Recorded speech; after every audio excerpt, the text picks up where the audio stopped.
This panel session is to make the transition from today to tomorrow, both literally and figuratively. And we are here to try to discuss in a general way the prospects, likelihood, and pros and cons of sending humans to Mars. Manned exploration is the usual way to describe this, but it seems to have a important asymmetry in it, in that it excludes half the human species. But the alternative possible phrases like crude missions lend themselves to misunderstandings. And I'm sure everybody will find it impossible to avoid slipping into the word man, but it's clear that we mean human beings of both sexes. The sequence of speakers on the panel will be Dr. Murray, Mr. Harvey Meyerson, representing Senator Matsunaga, who is at this moment wrestling with the budget, Dr. Bonet, Dr. Longsdon, and then, hoping that she will arrive before the panel is over, Dr. Sullivan.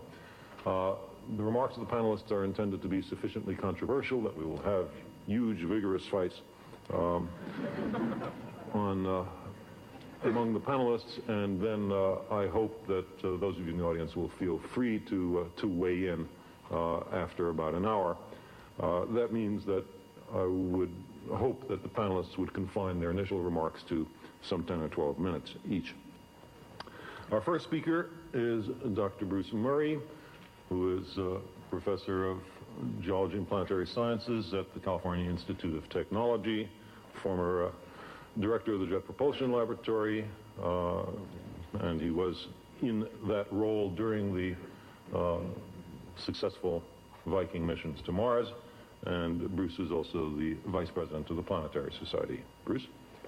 Well, thank you, Carl, and it's certainly a pleasure to be here and to see such a really rich kind of set of topics for 3 days of this conference. I'm really delighted.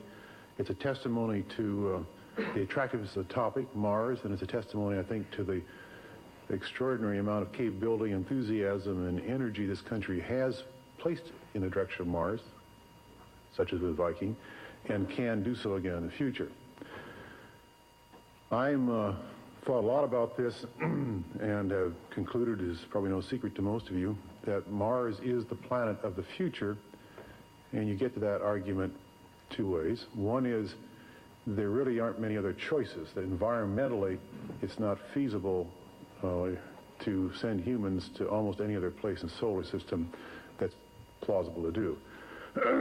But more importantly, Mars, with the same land area as the Earth, with probably abundant supply of water molecule tied up in its surface materials from which life-supporting oxygen and water liquid can be made, with a relatively easy accessibility in terms of the distances one has to transfer humans and machines, is really the right place for us to go. So I don't think it's a question of why humans should go to Mars, but only when and under what circumstances. It clearly will happen, just as going to Antarctica happened, just as going to the Arctic happened, just as going to the moon. It's only an issue of when and under what circumstances. So strong national self-interest will have to be involved, and the issue is, what is that? Well, in the case of the Apollo program, in the beginning of the space age, it was competition to demonstrate that country A space technology was superior to country B's, and the implication being that country's A technology in general is superior to country B's. I don't think that's a driving force, certainly not for the United States at the present time. I think our space technology is accepted as very capable despite the shuttle failures. People take Star Wars quite seriously, which is an extraordinarily complex set of space technologies. And so I don't think that's the issue. I think much more, my belief is, especially as we go into the next century, that visible collaboration of major spacefaring nations will be politically desirable and beneficial to the national self-interest of the major spacefaring powers. So I imagine that this activity will be highly internationalized. The fact of the matter is that we have a terrible gap in our knowledge about Mars as far as sending either things like sample return vehicles, much less humans or rovers or anything else. And the gap is that we don't have close-up information and in situ information in some cases from small areas that are widely separated around the planet. Mars is a terrifically big place. It has diverse microenvironments and the like, and we don't have that information. So I predict that as we move into this era of the prospect of human flights, it will become more and more apparent to the major countries involved that that kind of information has to be acquired. Finally, to finish up this sort of preamble and prologue to the larger discussion by the panel, we heard this discussion by Jim French, I thought a really beautifully done one, on the sample return mission, and I came to a slightly different conclusion than Jim did listening to it. And I came to the conclusion the sample return mission is not feasible with any existing launch vehicle in any country. That even had the shuttle Centaur survived Challenger, it would have been marginal. And the SL-12, the Proton launch vehicle of the Soviet Union, it doesn't even have that capability. So that what it says is that when people are talking about sample return, they're talking about some heavy lift vehicle that does not presently exist. Now, according to Soviet military power, the Defense Department publication, which lists the Soviet boosters, that the Soviets have 2 large heavy lift vehicles under development, and one has to ask, what are they for? And I conjecture that one of the things they're for is to do a sample return mission where you have plenty of propellant, plenty of margins, and you do it the more or less straightforward engineering way. The second thing you might ask is, well, when? The Soviet Union has had a terrible fascination with energy minima for transfer orbits between the Earth and not just Mars, but also Venus, for example. We're right now at such an opportunity. As most of you know, the optimum time varies in 15-year cycles. The next one is 15 or 13 years from now when you get there, and that's probably when their planning would show it there. The points of launch capability will be easily available by then. The optimum opportunity will be available by then in terms of energy of transfer. There's no threat of our doing it before then, and removing that as a priority national objective, it kind of fits. So I would just, by this speculation, that's all this is. I have no inside information, but just simply the speculation urge that we really need to sit down and look at the Soviet side of things, especially, as well as talk as though we were doing all these things unilaterally, or by the way, we might just split off a piece and collaborate. And then hopefully, as involving many other things, formulate a serious Mars exploration strategy. The United States has not done this. The last time that was thought about was back when Jim Martin was landing Viking. And we did some thinking about follow-on, and it's an extinct subject. It needs to be revitalized and renewed and looked at with the same degree of sophistication we put into our engineering and we put into our science. Thank you very much. Thank you, Bruce. Our second speaker will be Mr. Harvey Myerson, a principal assistant to Senator Spark Matsunaga of Hawaii. Senator Matsunaga has, among many other distinctions, recently written a book about going to Mars, surely the only U.S. senator ever to have done so, but I hope there will be many more. Can we send some? First-hand experience can't hurt. Mr. Myerson has been deeply involved with the prospect of humans to Mars, is certainly partly responsible for Senator Matsunaga's interest, and it's a pleasure to welcome him to this forum. Harvey. Congress is experiencing extreme difficulty right now in responding to rational proposals. It is with this in mind that I'd like to read some prepared remarks with this problem in mind by Senator Matsunaga, which he prepared for today. As some of you know, my interest in Mars is a bit more is manifested in my legislative activities, and the rationale for them elaborated in my book, The Mars Project. Briefly, I believe a long-term Mars goal of exploration and settlement serves two vital purposes. First, because it is a distant yet attainable goal, it fosters a truly space-age perspective by requiring long-term policies and planning in an outward-looking context. Second, the mere contemplation of that goal, unprecedented in its unfolding immensity, forces the intellect to consider modes of action that are at once globally unifying in their demands on resources and democratizing in the open procedures required for their realization. In effect, a Mars objective internationalizes America's democratic values and procedures on the space frontier. It is thus profoundly in our national interest, and it aligns that interest with the long-term requirements of space exploration. The question is, how do we do it? In my view, meaningful steps toward the globally unifying goal of Mars exploration will become possible only after we have achieved unity of purpose within our own divided space establishment. Until that inner unity is attained, policy proposals will merely reflect the preoccupations of competing space interest groups, no matter who's talking. I mention that overriding concern by way of introduction to a specific proposal conceived with Mars in mind that I believe could provide the missing foundation for a democratically open, long-term Mars program. We begin with the deeply loved or hated, please check one, space station. Under the inspiration of Wernher von Braun, the space station was originally put forward by NASA as a shuttle service low-gravity staging base for interplanetary exploration with special reference to Mars.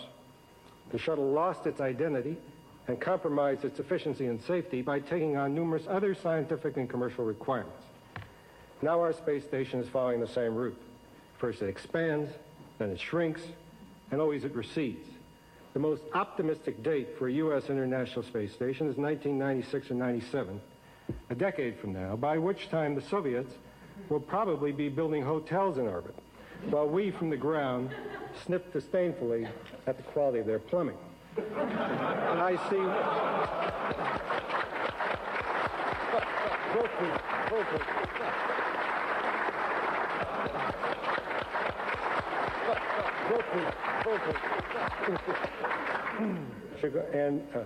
But I see one ray of hope. Around 1989, Space Industries Incorporated of Houston, which is run by a team of former high-ranking NASA engineers, will launch a single-module, man-tended space station called SpaceHab at a cost of between $250 and $500 million, compared to upwards of $11 billion at last count for NASA's receding extravaganza. SpaceHab is about the same size as a NASA space station module, but less elaborate. I propose making SpaceHab the core of a commercial space complex, or CSC, that would include a scaled-down version of the microgravity research module being planned for the NASA International Station. NASA might even contract the job to private industry. Europe and Japan might become involved as well. By 1992, there could be a 2 or 3 module man-tended CSC in orbit, representing a mixed multi-government and private industry investment of $1 to $2 billion. As that happened, a much earlier construction date for the NASA International Facility would become practical with a more sensible function. We might call it the Space Exploration Complex, or SEC. It would consist initially of 2 or at the most 3 permanently manned modules. Its initial function would be to carry out the complex long-term research activities that must precede meaningful human exploration of space in such areas as space medicine, gravitational biology, and closed ecological life support systems. Unlike the commercial space complex, where much of the work would be proprietary, the activities of this SEC would be open in keeping with already established practice for life sciences research. Hopefully, arrangements would be concluded for the SEC to have communications and docking compatibilities with the orbiting Soviet station or stations to facilitate astronaut rescue in the event of emergency and to permit useful exchanges of research information. Safety agreements might even be worked out whereby a transport vehicle was always docked at one of the stations, prepared to respond to life-threatening emergencies at either one. Under the CSC-SEC format, we could thus have in orbit by 1992 the cores of 2 space station complexes, several years ahead of the currently planned U.S. International Station at less than half its cost. The commercial space complex would evolve toward space industry, the space exploration complex toward exploration. There would be some overlap, of course, but the distinctive character of the two installations would prevent the sort of mission confusion that has bedeviled NASA for nearly 2 decades. The business of NASA would henceforth consist of pathfinding activities that offer no economic return, but that are essential for long-term economic development, like highways and harbors on the ground. At the same time, industry would acquire the base in space it needs to realize its potential. The Europeans and the Japanese could also be expected to find the new arrangement far more satisfying for the same reasons as we would, plus a few others. Under current rules, use of the U.S. International Station will be determined by the proportion of a participant's investment, which means that the Japanese may get to use their $1 billion module 6% of the time. Negotiations can change that, but not by much because the principle is legitimate. The best way to redress the balance is to reduce the U.S. investment for initial operating capability, which we do by allocating functions to 2 less complicated and more flexible facilities. Now we stop making enemies of our friends and become partners with them. Now, where does all this leave us as far as Mars is concerned? Very close. Funding for the 2 space stations and the replacement orbiter would be completed by 1992, just in time to accommodate a far more modest surge for the 1996 Mars sample return that is integral to this proposal. I have been advised that if a sample return mission is carried out on an international basis, the U.S. contribution would be limited to about $2 billion, spread over 10 years, with no more than $400 million during any peak year. The space station and a Challenger replacement already accommodated at a multi-billion-dollar saving, U.S. leadership in an international Mars sample return becomes a very affordable option that also serves our foreign policy interests. The international Halley mission, which the Soviets led, was a huge success and has induced them to be far more aggressive in the international cooperation arena in the absence of balancing U.S. initiatives. But we could turn that around by grasping a unique opportunity to use the 10th anniversary year of Viking, 1986, to call for an international Mars sample return launched in Viking's 20th anniversary year, 1996. Such a commitment would capture some of the drama of Apollo at a fraction of its cost. Our mission contribution would be launched from a space station. The returning sample might wind up in a space station back in contamination laboratory before a shuttle brought it to Earth. I offer this proposal today informally as a possible topic for reflection and perhaps discussion at a time when key decisions on shuttle and space station are being made. It is inspired, in large measure, by a crying need to give unified purpose to our shuttle, space station, and space science activities. Scope them to meet budgetary requirements, stop squabbling, and start moving. That, to my mind, is the best path to human exploration of Mars or any other meaningful objective in space. Thank you. Thank you, both Mr. Meyerson and Senator Matsunaga. It's an excellent joint paper. Our next speaker is Dr. Roger Bonnet, who is director of the Space Science Program of ESA, the European Space Agency, in Paris, and who did so extraordinary a job in the remarkably successful Giotto encounter within a few hundred kilometers of the nucleus of Halley's Comet last March. Welcome, Roger. Thank you, Carl. It would be very difficult to compete with such an enlightening speech as my predecessor has done, working in the very complex environment of Europe. When I heard today about the difficulty of driving a rover on Mars, I think this is extremely simple as compared to driving the program of a consortium of 13 nations, which have all different private interests. You had gray hairs. I have also my gray hairs, and I think we both drive some different vehicles, and they are difficult to drive, but I am hopeful that in the future we will be successful. Let me come back to what the Europeans might think. I say might think because I don't think there has been a lot of deep assessment of manned mission on Mars in Europe. First of all, I must say that the science which has been identified for both a Mars mission and a Mars sample return mission, and probably a manned mission on Mars, although this has to be assessed more carefully, is outstanding and undisputable at this stage. I think, however, that a Mars sample return mission is a necessity, is a must, and will probably be a necessary step toward what I consider personally as unavoidable manned mission to Mars. I will come back later on when such a mission could be foreseen in my own personal view. But certainly an automated mission to planet Mars should come first, not only for preparing the technology, but also to prepare the landing sites and where to go for man later. Now let me speak a little bit about international aspects of this, because it is my feeling that if this is considered as a national priority, the Soviet Union and the United States can do such missions by themselves. I think they have proven in both countries, it has been proven that the necessary effort, once deblocked by the political power, can be used efficiently to make great ventures on the moon or in planetary exploration.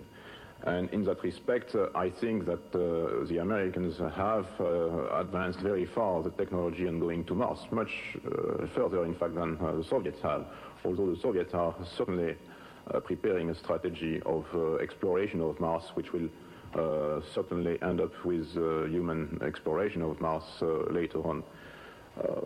According to the Soviets, this could be probably not before 2025, 2030 or something like that. But this is private information. So this requires national priorities. However, I think that in the present state of the space programs, especially in the Western world, the reassessment of these priorities will be difficult. And it is interesting to read that these books, which were published 5 or 6 years ago, not very long ago, about what would happen at the end of this century, and colonies of 1 million people in space were foreseen, flights of 52 shuttle per year were foreseen, and you see where we are now. Another interesting aspect of this, which we are looking at, and it's certainly the cheapest way of looking at the preparation of colonization of Mars, is the philosophical aspects of that. Space Agency thinks mostly of hardware and of preparing experiments, but there are philosophical aspects in a future international venture of that kind. Like, for example, what kind of society will the people on the surface of Mars live in? Will it be a free enterprise society? Will it be a communist society? And there are several interesting aspects of that to be studied. The other aspect is whether you will choose what kind of selection of astronauts will you make? Will they be all white? Will they be all yellow? Or a mixture of them, most likely? That's a very interesting question to assess on these big-scale ventures. But this is another aspect which ought to be looked at, and we are organizing, the European Space Agency is organizing next January with an organization which is obscure to most of you, as it was to me before I knew it existed last year, with the European University of Philosophy. We are organizing a colloquium on the philosophy of the space conquest, identifying these various aspects, like also the notion of progress for the people who will be on Mars. Will the progress be to go back to Earth, or to go to another planet, or to do something else? I think all this is very exciting, and I must say that I would like to thank very much the NASA and the Academy to have given us the opportunity to be here and to express some of these viewpoints. We are not at this stage extremely constructive, because, as I said, it's not easy to foster and to focus on a common objective, but with your help and with a good climate, which is a necessity, in my opinion, between the two superpowers on this peaceful exploration of space, we can approach this endeavor with great optimism, and I think the Europeans will be more than happy to participate in that, and I am myself pushing for this venture.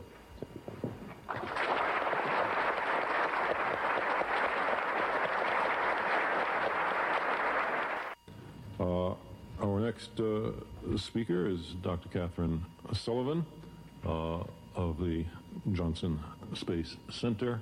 Dr. Sullivan, just lately returned from the Senate, is here just on time. She is a member of the National Commission on Space, which is what she was testifying about, both in the House and the Senate today, and she's also the first American woman to have walked in space. Kat? Thank you, Carl. It's a pleasure to be here today. I regret that my duties with the National Commission over the past 2 days have prevented me from taking part in more of the sessions here looking at the program. I know there was quite a wealth of good technical and scientific exchange, and I hope some considerable progress in everybody's thinking and optimism towards the very exciting idea that this conference has been convened to address, namely the exploration of Mars by both robotic and eventually manned missions. I'd like to primarily confine my comments today for the purpose of information of those who perhaps are not familiar with the work that's been done by the National Commission on Space to our report and where it stands at present. The National Commission on Space was established, formally impaneled in March of 1985, actually by an act of the U.S. Congress and by appointment of the President, to define the goals and opportunities and challenges that lie ahead in the civilian space arena for the United States. And after due trial and tribulation, I can assure you, not to mention careful study, much deliberation, and soliciting the opinions of virtually everyone that we could think of, including the various officials and technical people at NASA, captains of the aerospace industry, many of the current and would-be entrepreneurs in the space frontier, and several hundred, or if not a few thousand, day-to-day American citizens in 15 cities throughout the country, we produced this report called Pioneering the Space Frontier, and available, and I hope of interest to many of you here. Our purpose in creating a report of this sort and packaging and presenting it in this sort was precisely to contribute to the debate on these longer-term goals that we have presented, that we have advocated the United States undertake for itself, and that are the focal point for the conference sessions this week at the Academy. There's been a there's been a tendency, I think, in the media reviews of our report to fall into the typical pattern of opening to the chapters that tell about all the neat spaceships and tinker toys and bits of hardware that you will need over some period of time, costing some amount of dollars, and wonder and worry about whether any of that's worthwhile or could be done. I'd like to direct your attention to a few other aspects of the report. They are the aspects that were most important to us, the commissioners, and that we have been emphasizing most strongly to the House and Senate subcommittees today as we presented the report in formal testimony. And I'm pleased to add, and I hope it hasn't been canceled during my taxi ride down from the Senate office building, but at the same time that the report is being discussed here, I'm pleased to add that our chairman, Dr. Tom Paine, and vice chairman, Dr. Laura Wilkening, are in fact presenting the report to the president at the White House, also for his consideration. That event was a long time coming, and I hope it will help focus and clarify the direction and some of the activity that may emerge from the report's presentation. An often overlooked part of the report, funny enough, begins on page 3. It must be too far in the front of the book to be commonly regarded. And it is innocuously titled Rationale for Exploring and Settling the Solar System. We basically recognized early on in our deliberations that the physical milestones within the inner solar system that one can conceive of studying and undertaking for human exploration, robotically or by direct participation, are, of course, fairly limited. It's a bit too cold on Mercury, it's a bit too hot on Venus. Similarly close at hand, but with much greater promise, although they all pose their own challenges in terms of representing harsh environments, are the Moon and Mars, and those two bodies have been widely discussed over a number of years as having some potential that we think we, in some small measure, have an initial understanding of to provide in situ resources and the capability to perhaps truly settle there, truly move elements at least of human civilization to those bodies for a long time frame. And thus our cornerstone in our rationale for going forth back to the Moon and on to Mars was what we recognize to be an imperative and an inevitable tendency for civilization ultimately to move off of this planet. Perhaps initially for the purpose of operating a radio telescope on the far side of the moon, perhaps initially for the purpose of determining whether you can indeed create construction materials in large volumes out of lunar materials in situ, perhaps for a variety of other reasons, in the same way that historically on the American western frontier or the frontiers of civilization in other vast nations, it's been difficult to predict exactly which immediate motives would take somebody beyond the current horizon of the cleared area and lead them to clear a new chunk of the forest and start some new endeavor. So it's difficult today to know just what it will be that will unlock the key to our movement off of this planet. But we became convinced early on that that is a tendency, it is a trend, it is an imperative that will not be denied and that will ultimately find expression. The scientific reasons for doing that are today, as they have been for decades, clear and compelling. The techniques with which we'd address those scientific challenges are, of course, more advanced today than they were in the days of Schiaparelli or Tsiolkovsky, but they're nevertheless very much the same. And in almost every respect, all of these advanced exploration scenarios are technically so near at hand, they're tantalizingly near. Unfortunately, they seem politically to be extremely far away, and that's where the major challenge undoubtedly lies. In an effort to elaborate on this rationale with a little more detail, a little more concrete detail, we hoped, we landed upon three primary elements that we felt were valid motivations, valid underpinnings to a civilian space activity. It proves a little difficult, as Carl and I both discovered this morning in addressing the House Subcommittee on Space Science and Applications, to persuade people confronted with a plethora of alligators, most of whom are gobbling up money, that one should explore for some what they perceive to be vague moral imperative. I suspect maybe Queen Isabella had a little bit easier time on the imperative of converting the heathens, but I suspect she really didn't. We probably just haven't had all the deliberations recorded in our history books. But at any rate, happily enough, I think it is fairly straightforward to point out that there are a variety of direct practical side effects to any nation that participates in such an advanced and compelling technological endeavor for civilian and peaceful purposes. And the code words that we applied in some attempt to organize these thoughts in our report were that civilian space enterprises should proceed for three main reasons. One could be broadly summed under the word science. Another could be broadly summed under the term exploration. And finally, you could identify a broad category of enterprise. The scientific and exploration categories are ones we've worked in, dabbled in, had sterling successes and occasional failures in over many, many years. Enterprise is really a nascent sector that many people have fond hopes for or great dreams for, but that we currently have very little direct practical experience in and very little concrete wisdom with which to guide many of our endeavors. In all of these areas, we tend to go through a succession of steps from precursor missions of various sorts, and in the exploration of the solar system, there are first robotic precursors, often first flybys. On the moon, on the moon and Mars, we then had landers, and on the moon, finally, we had manned scientific stations for brief periods, including manned rovers.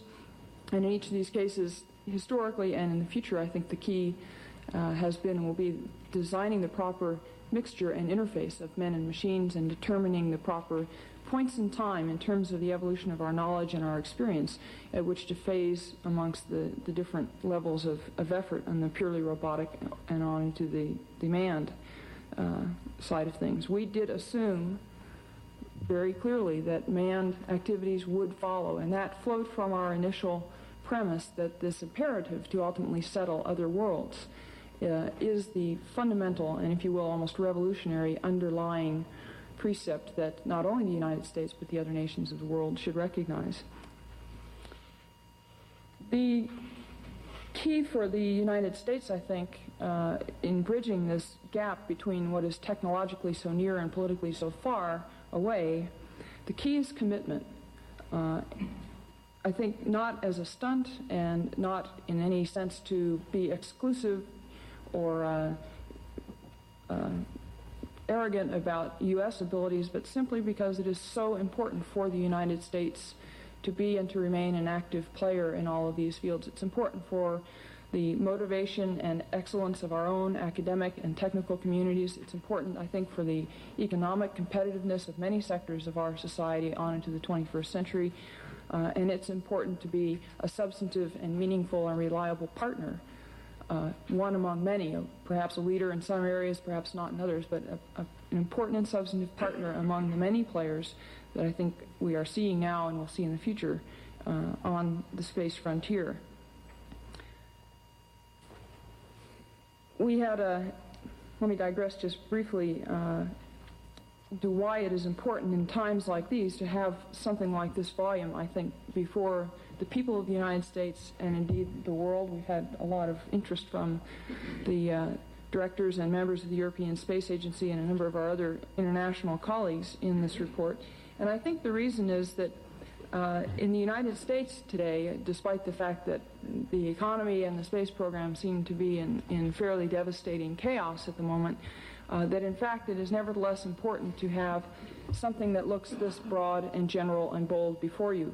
It is not the case that you should take this and because it is too glossy and has too much color in it and so forth, put it on the shelf until later when life is easier.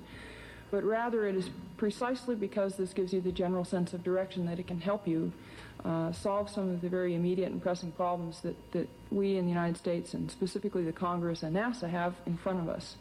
I think we have a number of very important small hooks in this report into which we can attach current efforts today, current steps today, current decisions about how to recover from our launch vehicle debacle of recent months and begin to revitalize and reinvigorate our scientific and technical fields in order to be poised to take full advantage of and be a full participant in the exciting future that we envisioned on the National Commission and that you've been talking about in the last several days. You can, if you can, adopt some or all of this report or any other general outline as your basic roadmap. You also then have a standard or a set of criteria against which to judge each proposed project on some meritorious basis. How well does this project help me accomplish this larger goal? You can elevate both the internal debates and the international negotiations above some of the subsidiary levels of a mere national interest or a mere local political activity and determine that it has some merit in a broader scheme of things. That's still difficult to do because it is still a human process and human beings are not always perfectly objective, as I'm sure we all know, but it gives you some tool to work with, and I think it's a valuable one. Finally, and something that is of importance on the current political horizon as well, I think we need to keep in mind as we talk about our favorite topic, which is specifically how do we go to Mars, with what vehicles and what sequence. I think it's incumbent on all of us taking part in that adventure to look for and understand and to the degree we can contribute to the diffusion of our experience and our new techniques developed for these planetary exploratory purposes. Keep in mind how they can be applied rapidly and quickly to the solution of problems here on Earth. I think that's a social responsibility for all scientists that we perhaps across the board have been a little remiss in over a number of years. It is certainly one that we must keep in mind if we are to have some credibility among the people that have to make very tough budgetary decisions and determine which investments they should make today to give the greatest advantage to their constituents at home. And in that regard, when one considers something like sending human beings to Mars, for example, I think several things come immediately to mind. One would be that if we truly can master the technologies, the science and the technologies of providing a stable, healthy, closed-loop life support system for human beings involving animal protein, growth of plants, oxygen, water recirculation, waste material recirculation, then I'm sure we will see spinning off of that very readily a variety of control technologies, agricultural techniques, biochemical understanding in the vein of fertilizers and nutrient solutions, all of which may be directly applicable to better agricultural practices and higher productivity in stressed regions on Earth, for example. Similarly, the point of providing health care, which Dr. Bonnet brought up in his remarks, I think very readily could be expected to generate a number of spin-offs in terms of healthcare techniques, tools, or new perspectives for direct use in surgical operating rooms and hospitals and medical care facilities here on the ground. We need to believe that is true. We need to help make those spin-offs be true if we're to have any credibility among the people who will, in essence, be staying here on Earth and looking for our endeavors to provide some direct benefits back on the ground. I'm probably not as optimistic as some of the other members of the panel. What I would call the idealistic hope that encapsulating 4 or 6 or 8 people of varied nations in a small tin can and sending them off to another planet would have some magical and far-reaching effect on the international psychologies involved. I certainly think that just the ability to accomplish that and to subordinate other rivalries or problems or disagreements during the period of time it took to safely and successfully accomplish that mission would be an extraordinarily important and significant demonstration of the ability to put some of our differences aside. But I would have to submit, just as a final comment, that we do need to be careful, I think, to not presume it will have some magical transforming effect throughout all of society. That, I'm sure, will not be the case, but I think it would pose us all a great challenge that would return to our scientific communities and mankind at large great benefits, and certainly offer us a very clear imperative to put our differences aside for a period and prove that we could do that. Thank you very much.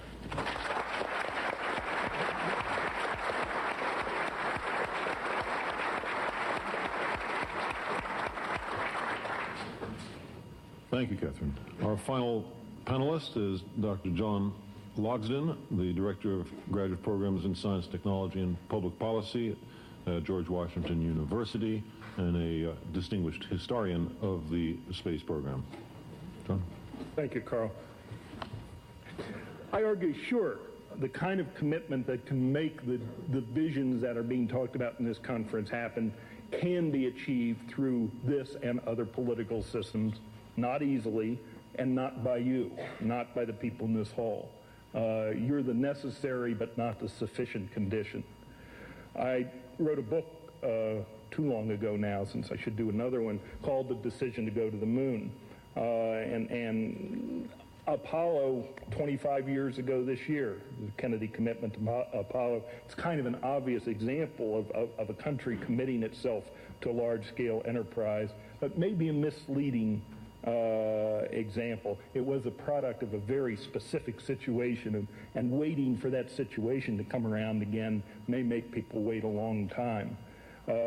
President Kennedy first defined the national interest as requiring U.S. preeminence in space, then asked for, and I'm quoting his request, a space program that promises dramatic results in which we could win. So the first thing was the objective, U.S. preeminence. Going to the moon was really a means to a broader end, and it's linking the space visions to some broader set of purposes, human purposes, I think is a point. The answer, when Kennedy asked that question in 1961, was sending humans to the moon, sending men to the moon, primarily because it was a rocket-building contest. Neither the Soviets nor the United States then had the launch capabilities to do a manned lunar mission.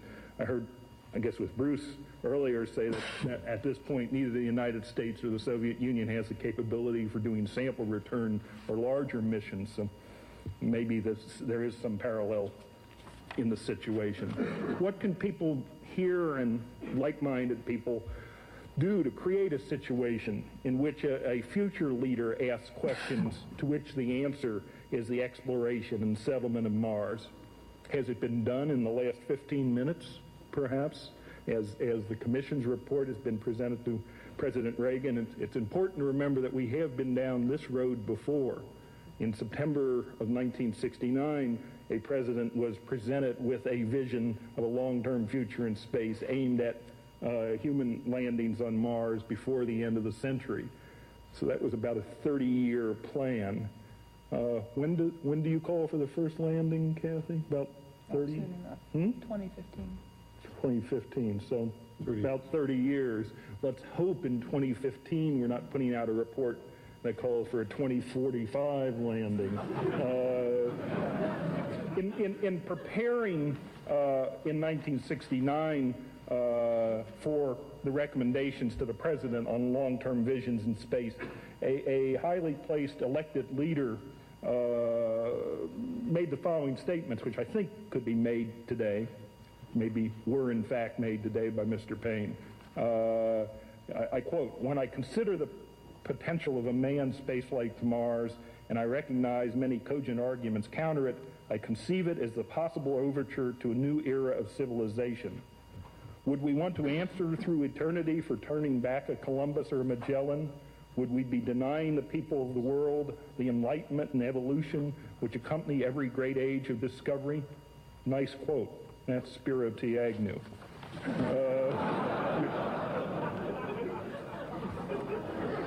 I would wager Dr. Payne did not use those words. Let's hope not, because he heard them that time, too. All right, let's think a little bit collectively in the discussion of what kind of rationale, what kind of ideas can come out of this group and others to provide the underpinning to draw the commitment out of the political system that all of us want. Do you need a crisis? I mean, could Mr. Reagan get up tomorrow or at the summit or any other time and say we're going to do this and make it happen, or do we have to be forced into it? Can we do it without competition? I don't have answers to those. Clearly you need an infrastructure and you need technical feasibility. I think we assume that. One of the things that I haven't heard in the short time I've been able to be here, and it's typical of these kind of meetings, is any consideration of the opposition. Where's the red team that comes in and looks at our proposals and says, how do we bulletproof them? How do we talk to the other parts of the scientific community that says it'll take money away from the super colliding conductor, or the environmentalists who say you'll screw up a pristine environment on another planet, or the people who say it's all a military front. We have to work on understanding the opposition and having good answers, not we have some superior knowledge. All of that suggests to me that there isn't a clear, neat, one rationale, easy answer to the question of how to link political commitment to visions. It's something that has to be worked at, and it has to be worked at, first of all, by the people that believe in it. That's the role of the scientists, the engineers, the advocates that are represented in this group. Decisions to begin a large-scale program are very much a product of a specific time, a specific place, and specific people. Most of those people that will make going to Mars happen are in this room now. What they and we have to do is expand the ranks and get the people with the resources, the power, the access to opinion to join us in what I agree with Bruce Murray is a piece of human inevitability. Thank you.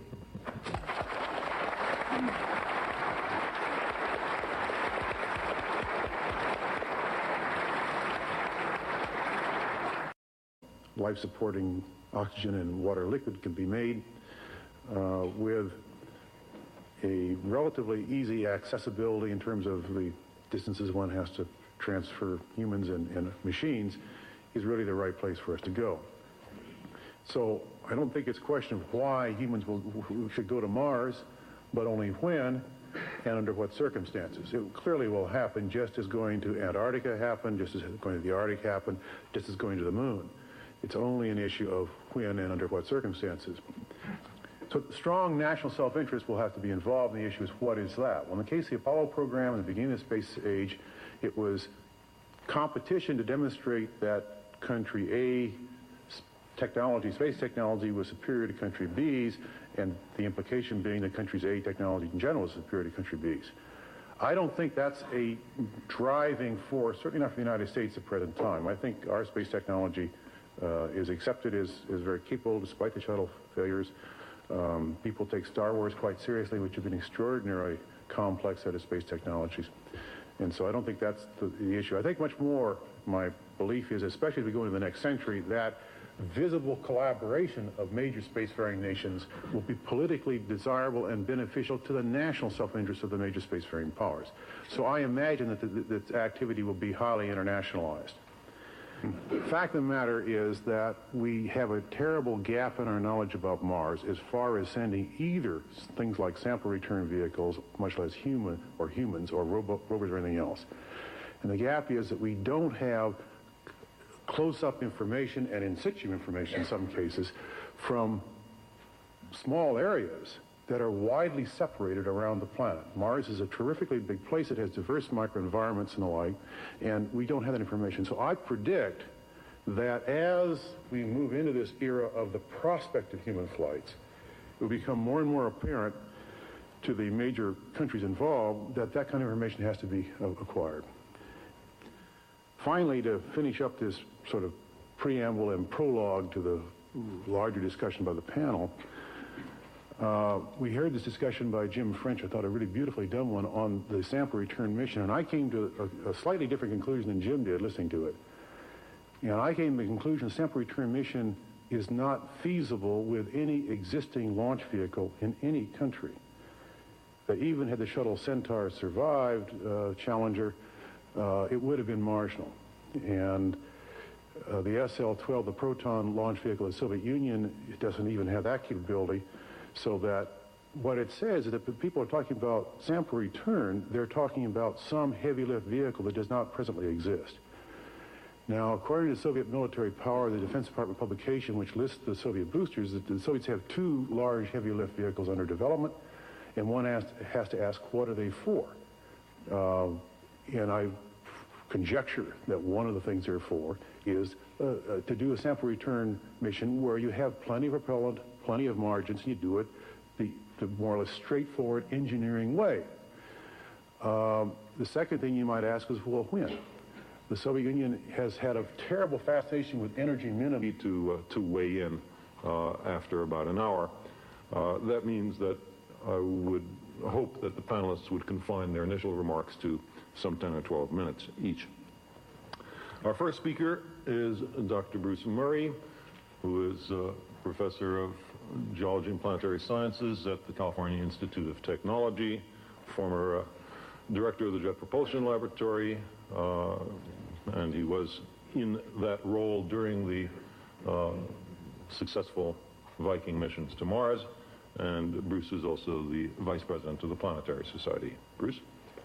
Well, thank you, Carl, and it's certainly a pleasure to be here and to see such a really rich kind of set of topics for 3 days of this conference. I'm really delighted.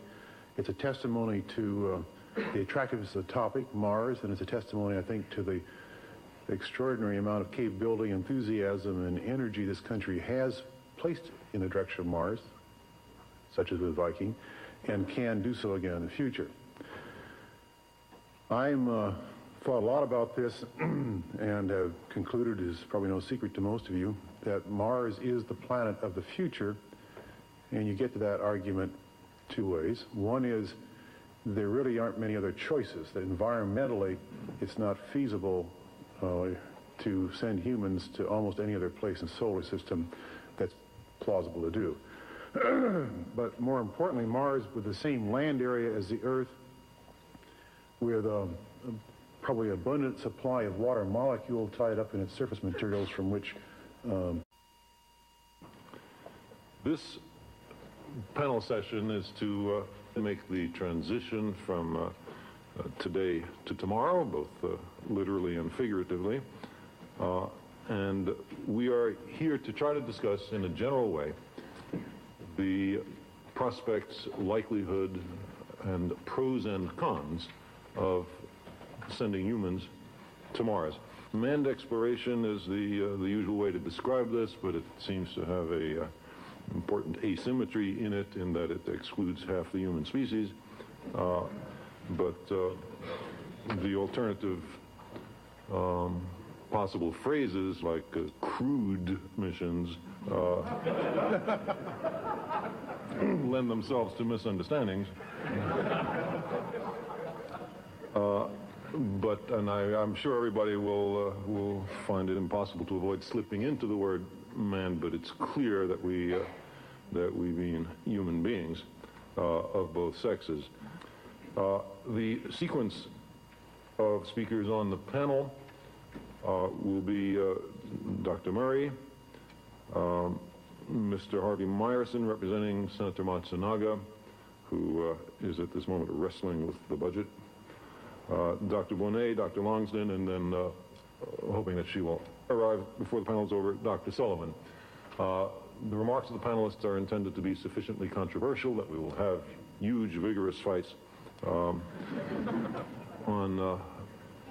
the panelists, and then I hope that those of you in the audience will feel free. For transformers between the Earth and not just Mars, but also Venus, for example. We're right now at such an opportunity. As most of you know, the optimum time varies in 15-year cycles. The next one is 15 or 13 years from now when you get there, and that's probably when their planning would show it there. The points of launch capability will be easily available by then. The optimum opportunity will be available by then in terms of energy of transfer. There's no threat of our doing it before then and removing that as a priority national objective. It kind of fits. So I would just, by this speculation, that's all this is. I have no inside information, but just simply the speculation urge that we really need to sit down and look at the Soviet side of things, especially, as well as talk as though we were doing all these things unilaterally, or by the way, we might just split off a piece and collaborate. And then hopefully, as involving many other things, formulate a serious Mars exploration strategy. The United States has not done this. The last time that was thought about was back when Jim Martin was landing Viking. And we did some thinking about follow-on, and it's an extinct subject. It needs to be revitalized and renewed and looked at with the same degree of sophistication we put into our engineering and we put into our science. Thank you very much. Thank you, Bruce. Our second speaker will be Mr. Harvey Myerson, a principal assistant to Senator Spark Matsunaga of Hawaii. Senator Matsunaga has, among many other distinctions, recently written a book about going to Mars, surely the only U.S. Senator